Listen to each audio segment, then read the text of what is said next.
Perkenalkan, saya Felisa Fitra Fadila akan menjelaskan bukti evolusi bagian pertama, yaitu mengenai fosil. Fosil merupakan bukti adanya kehidupan di masa lampau. Fosil berasal dari kata fodere yang artinya menggali.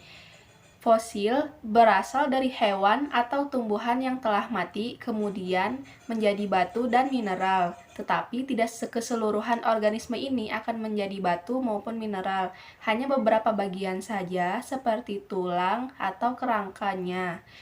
Dan fosil ini hanya ditemukan secara kebetulan dan jarang sekali ditemukan fosil yang masih utuh.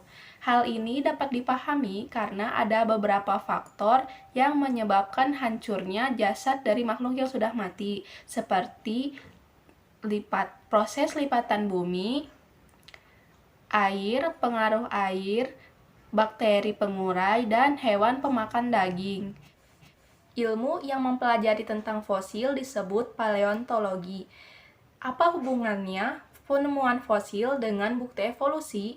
Yaitu dengan ditemukannya berbagai fosil dari berbagai jenis lapisan bumi, secara kebetulan terdapat perubahan yang terjadi secara berangsur-angsur dari penemuan fosil tersebut, sehingga dapat disimpulkan bahwa makhluk hidup yang hidup di zaman dulu memiliki tubuh yang berbeda dengan makhluk hidup yang berada di zaman sekarang. Saya Isna Safitri Arya Puspita, absen 17 dari kelas 12 MIPA 1 akan menjelaskan bagian homologi dan analogi. Homologi berarti memiliki struktur yang sama tetapi memiliki fungsi yang berbeda. Di sini terlihat contoh manusia, kucing, paus, dan kelelawar memiliki struktur tulang yang sama, yaitu mempunyai tulang humerus, pengumpil, hasta, karpal, metakarpal, dan tulang jari-jari, tetapi memiliki fungsi yang berbeda, seperti manusia untuk memegang, kucing untuk berjalan, paus untuk berenang, dan kelelawar untuk terbang. Analogi berarti memiliki fungsi yang sama tetapi memiliki struktur yang berbeda. Di sini saya terangkan contoh kupu-kupu, kelelawar, dan burung. Mereka mempunyai sayap dengan fungsi yang sama, tetapi struktur tulang mereka yang berbeda. Saya Yasin Nurul Kalbi, absen 36, akan menjelaskan tentang variasi dalam satu spesies. Kadal Australia. Sking yang merupakan kadal berperut kuning dan 3 jari yang biasa ditemukan di New South Wales, Australia, adalah binatang yang evolusinya cukup masif, berubah dari bertelur menjadi melahirkan. Hal ini dibarengi fakta bahwa masih ada sking yang tetap bertelur. Menurut penelitian, ibu dari sking ini akan melahirkan dengan bertelur jika ia memiliki kalsium yang lebih. Jika tidak, ia melahirkan layaknya mamalia.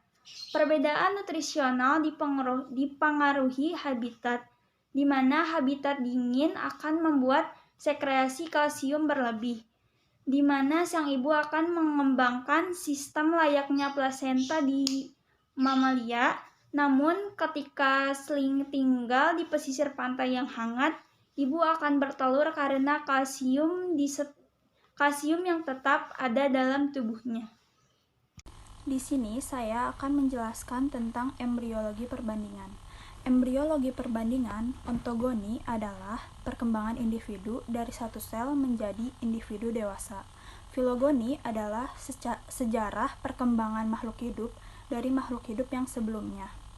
Petunjuk evolusi dapat juga ditemukan pada perkembangan beberapa organisme. Perkembangan sel telur yang sudah dibuahi hingga dilahirkan disebut embrio. Adapun ilmu tentang perkembangan organisme ini disebut embriologi. Ketika membandingkan perkembangan organisme yang dekat kekerabatannya, terkadang sulit untuk membedakan tahap awal satu spesies dengan spesies lainnya. Seperti pada gambar di samping ini. Awal perkembangan ikan mirip dengan perkembangan embrio hewan lain dan manusia, meskipun bentuk dewasa setiap organisme tersebut jauh berbeda. Kesamaan mereka saat awal perkembangannya merupakan hal yang menguatkan adanya kesamaan nenek moyang hewan-hewan tersebut.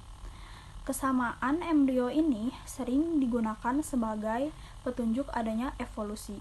Jika Jika dua spesies berasal dari nenek moyang yang sama, keduanya mungkin masih memiliki kesamaan dalam perkembangannya. Nama saya Audi, saya akan menjelaskan tentang perbandingan biokimia. Semua jenis protein pada makhluk hidup hanya disusun oleh 20 jenis asam amino. Kode DNA memiliki bahasa sederhana yang sama untuk semua makhluk hidup. Ini merupakan bukti yang menjadi dasar kesatuan kehidupan molekuler. Kesamaan biokimia yang dapat menjadi bukti evolusi diantaranya yang pertama, adanya enzim sitokrom pada hampir setiap organisme hidup. Enzim ini merupakan rantai polipeptida yang terdiri atas 104-112 asam amino.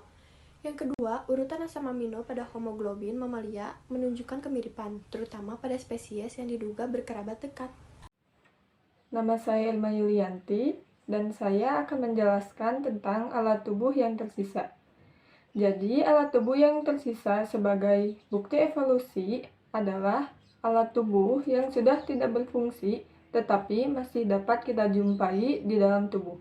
Contohnya yaitu gigi geraham tambahan, tulang ekor, usus buntu, otot yang terdapat pada telinga, dan masih banyak lagi yang lainnya.